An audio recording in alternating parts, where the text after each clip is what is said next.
Karena Allah rindu kepada orang yang zikir. Semoga kita semuanya dirindukan oleh Allah Subhanahu wa taala. Amin ya rabbal alamin. Makanya kalau lagi zikir itu tadi kalau kata pengarsa guru, lupain, simpan semuanya. Saya ingat pesan Abah Nur Anwar Mubarak almarhum. Semua permasalahan yang ada, apapun bentuknya, taruh di kolbu, tapi dihajarnya dengan la ilaha illallah. Hajar dengan itu. Ternyata sekarang Sani baru terjawab setelah puluhan tahun yang lalu di rumah Bu Ecep, saya nggak salah tuh ya, tahu itu tuh. Makanya beliau tuh tugasnya hanya mentalkin tapi nggak pernah ceramah. Gitu, beliau itu dalam keadaan ngobrol biasa gitu tiba-tiba bilang illallah. Benar nggak Bu? Yang orang lama nih ya, pernah ketemu beliau. Selalu beliau tuh dalam keadaan kayak begini, kayak muzakarah, tapi nggak seremonial. Tiba-tiba beliau illallah. Ada apa nih? Nggak taunya itu.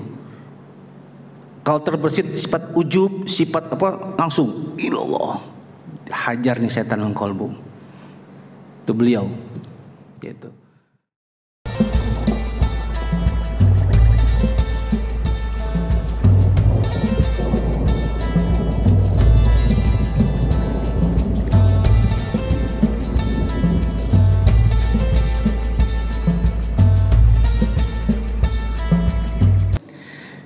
Taib Ikhwan rahimakumullah.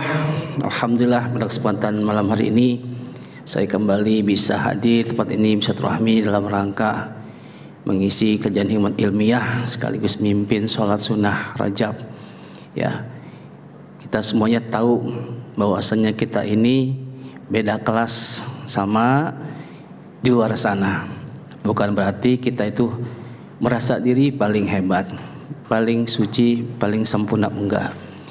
Tapi disinilah sudah beda kelas, berarti harus hati-hati dalam segala hal. Nah, oleh karena itu, untuk menuju semua, ada baiknya pada malam ini sebagai tabaruk pada ikhwan, saya coba membacakan buah karya agung guru kita semua sebagai pegangan wajib para ikhwan sebenarnya. Kalau nggak bisa baca yang gondrong, ya bisa gundul yang gondrongnya atau terjemahnya. Namanya kitab Miftahus Sudur ya. Sebelumnya kita kirim Fatihah dulu buat pengarang kitab. Ila Rasulullah Muhammadin sallallahu alaihi wasallam suriyati wa nibadij. Susun sebelum muallif hadzal kitab Syekh Ahmad Shaibul Wafatajul Arifin wa radhi manajazani kayajakan kanjukar nain tajul abin.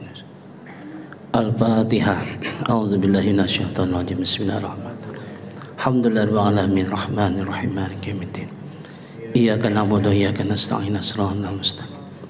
Shiratal ladzina an'amta 'alaihim ghairil maghdubi 'alaihim waladdallin. Amin. Yang ada kitabnya silakan buka halaman 16 ya.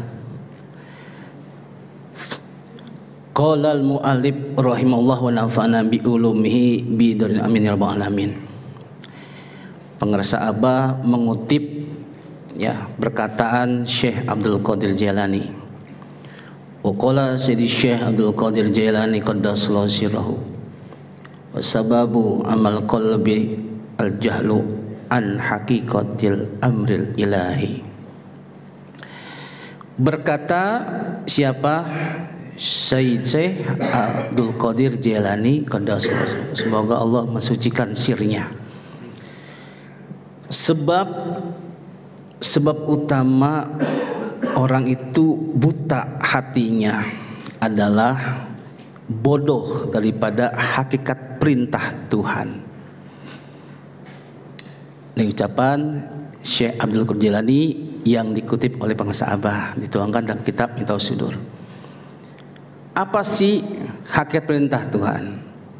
Diterangkan dalam surat Az-Zariyat ayat 56. Kita tahu semua. Wa ma khalaqtul jinna wal insa illa liya'budun. Dan tidaklah aku ciptakan jin dan manusia kecuali untuk beribadah, mengabdi kepada aku. Mengabdi kayak gimana? Ibadah yang gimana? Di sini para ulama mentafsirkan, termasuk khususnya ayliya ribun.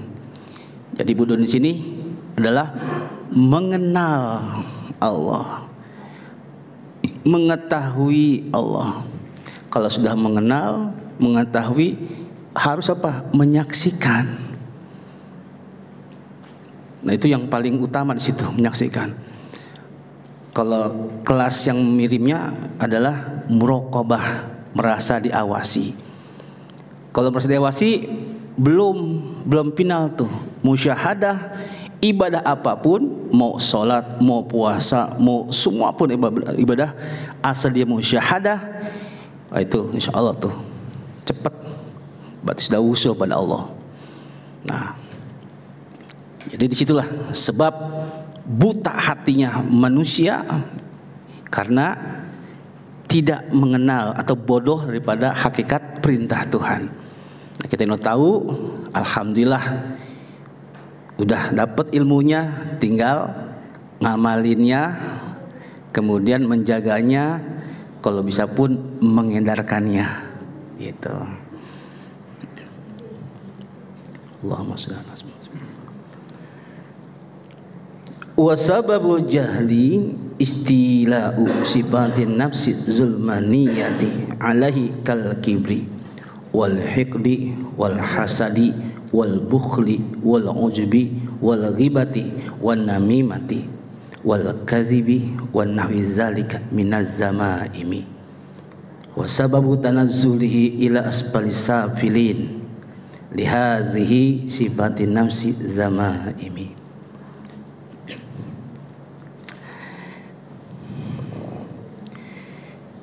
Penyebab utama bodoh itu yaitu apa? Telah dikuasainya manusia, diri kita, ya, ataupun siapapun, oleh apa? Sifat-sifat nafsu zulmaniyah, sifat-sifat nafsu yang gelap, sifat-sifat yang gelap. Di antaranya apa? Seperti kal kibri, kibir, ya, tahu kibir? Sombong.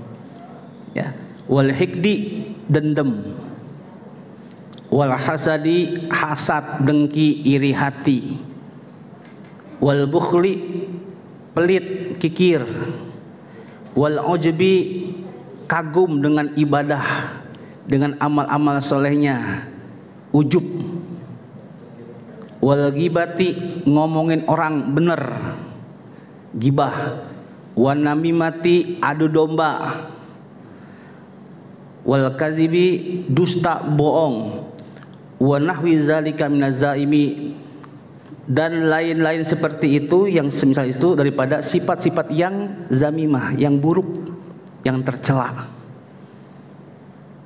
Wa sababu tanazzulihi ila asfalis safilin, yang itu menjadi penyebab turunnya derajat seseorang ke yang paling rendah, bahkan lebih rendah daripada hewan ternak nantinya.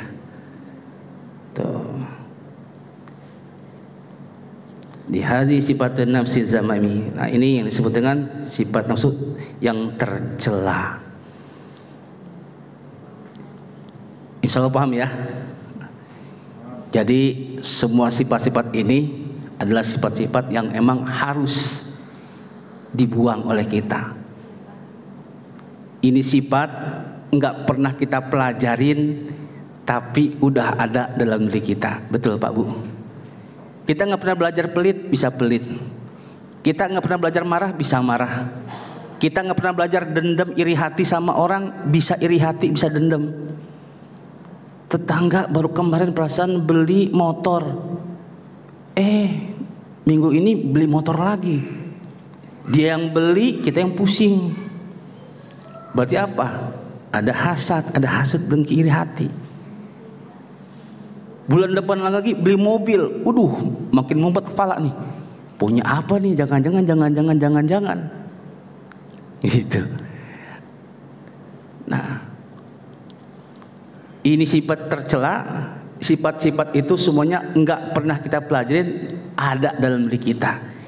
Dan yang wajib kita pelajari adalah bagaimana cara membersihkan penyakit-penyakit kolbu itu. Lanjut. Allahumma shalli ala Muhammad. Wa izalatu hadhihi zamaimi.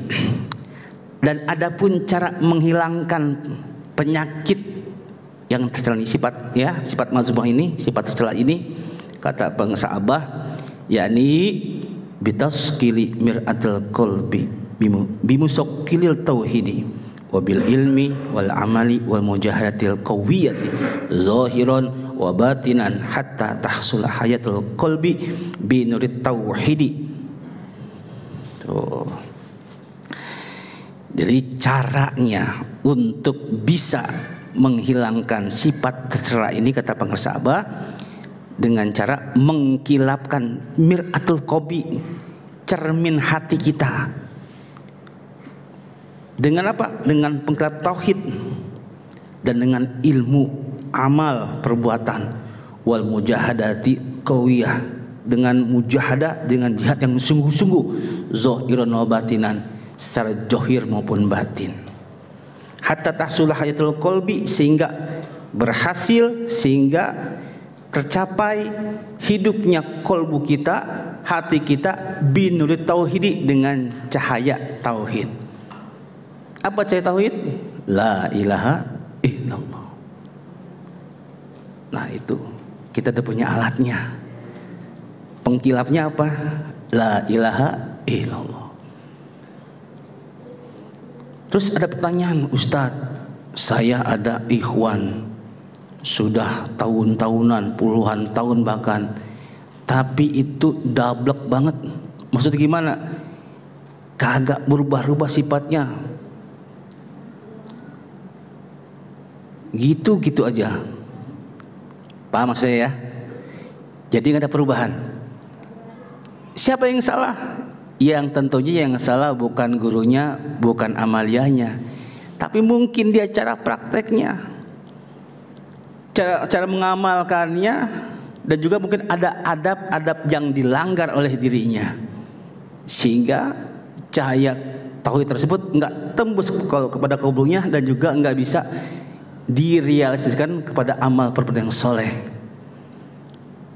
Nah, kalau dalam kitab ini, ya, cara untuk memulai zikir itu yang pertama harus apa? Biwudu'in tamin. Harus punya wudu yang sempurna. Secara syariat, fikihnya, kemudian hakikatnya secara batin adalah kolbunya jangan goplah, jangan lalai. Ketika wudu, jalan juga kolbunya. Kemudian bisautin kawiyin, dengan suara yang kuat. Kuat kemana? Ke dalam, bukan keluar. Bidor bin sadid, pukulan yang keras menghantam kolbu di dalam sini. Ya. Jadi jangan sampai suara itu kuatnya keluar tapi ke dalam. Contoh, ini contoh ya. Dari kitab juga kasih contohnya nih ya Mas Abah. Ketika 3 kali pertama itu kan kita pelan bacanya.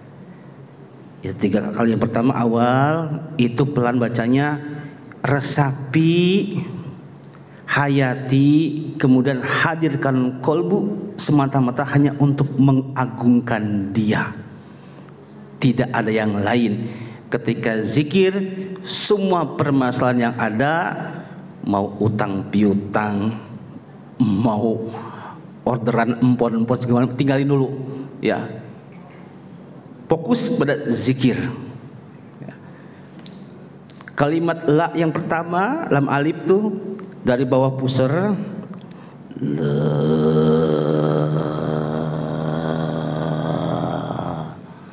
usah itu kalimat itu baca itu sambil kita mengagungkan, digetarkan latipah-latipah di bawah kita supaya terasa.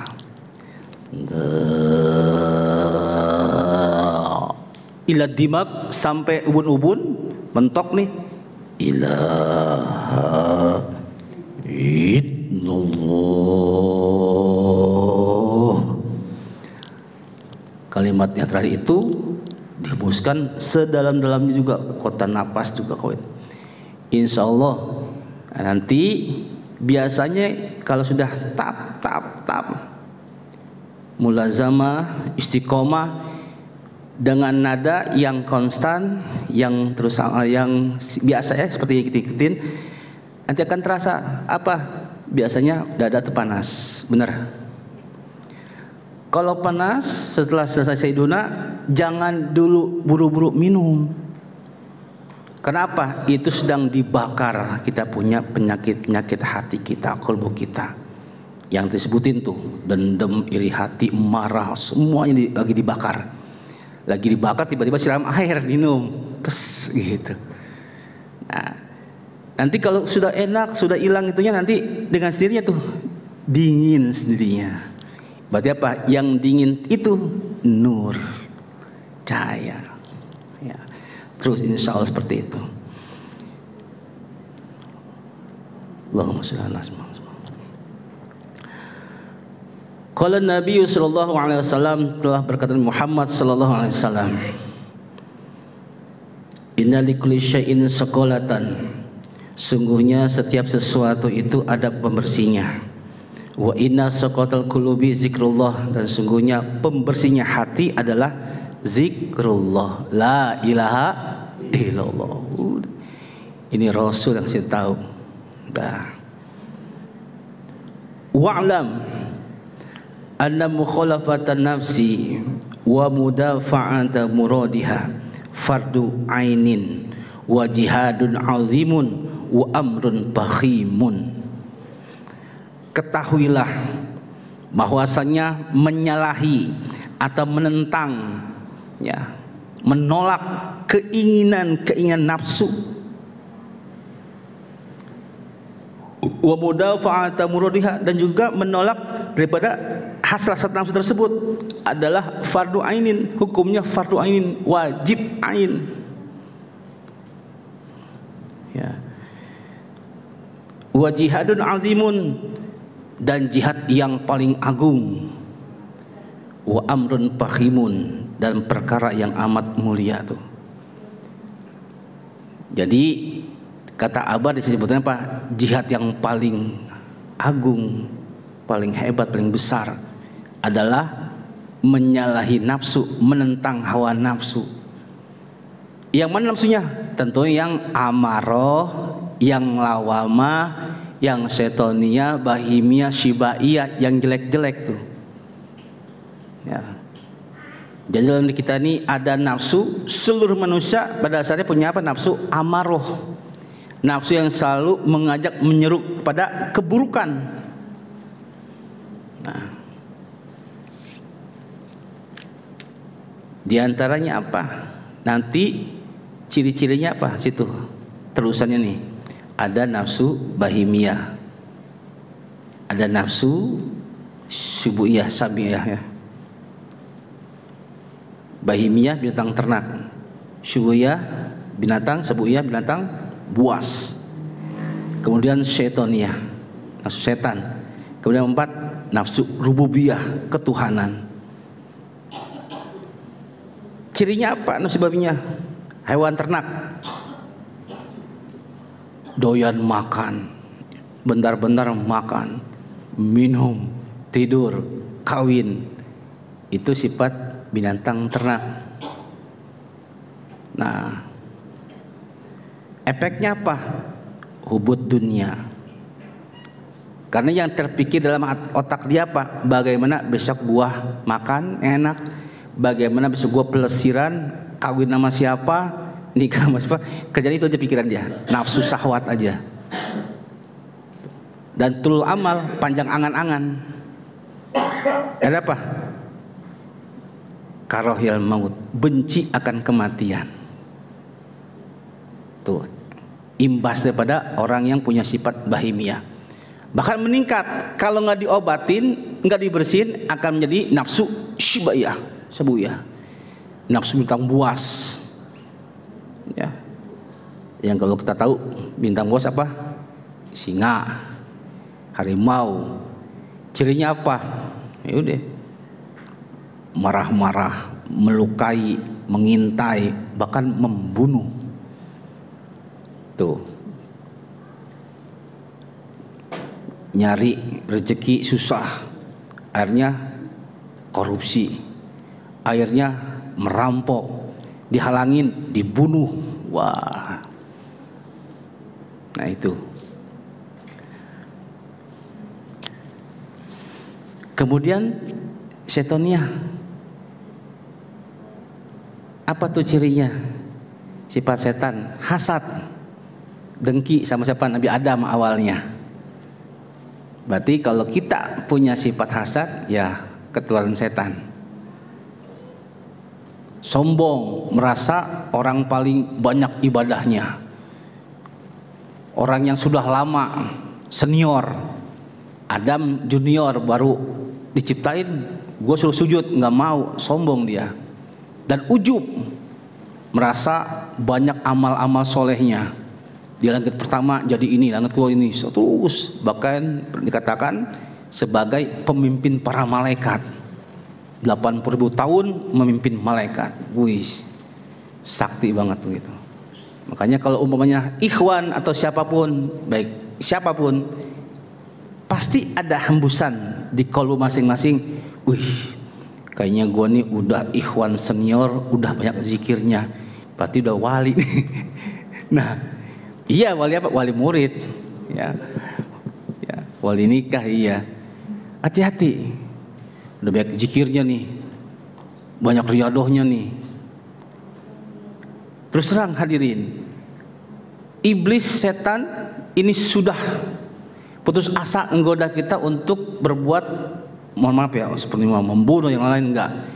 Tapi Pak, dia masuk ke dalam ibadah karena dia awalnya pun ahli ibadah. Tadi dia musin, wah, kayaknya di RT ini, di keluarga ini lo doang nih yang zikirnya wah menggema nih, pencitraan. Macam-macam lah.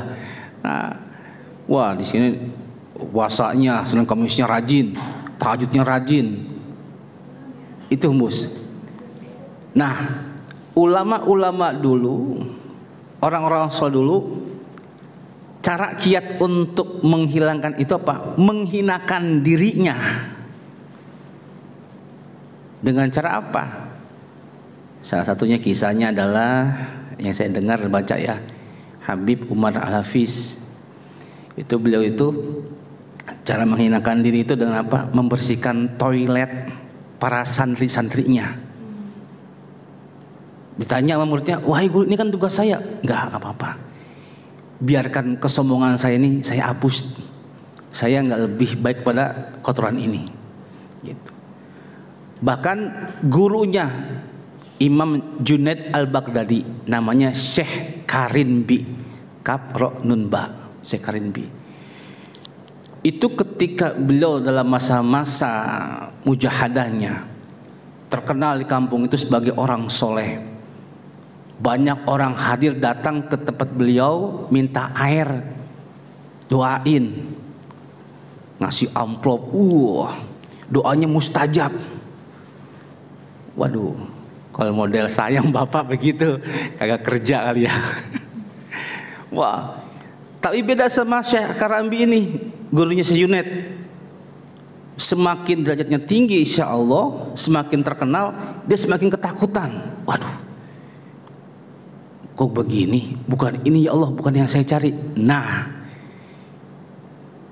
katakan itu. Nanti ikhwan ada yang seperti itu, karena ada beberapa ikhwan yang dapat seperti itu, yang bisa ngobatin orang.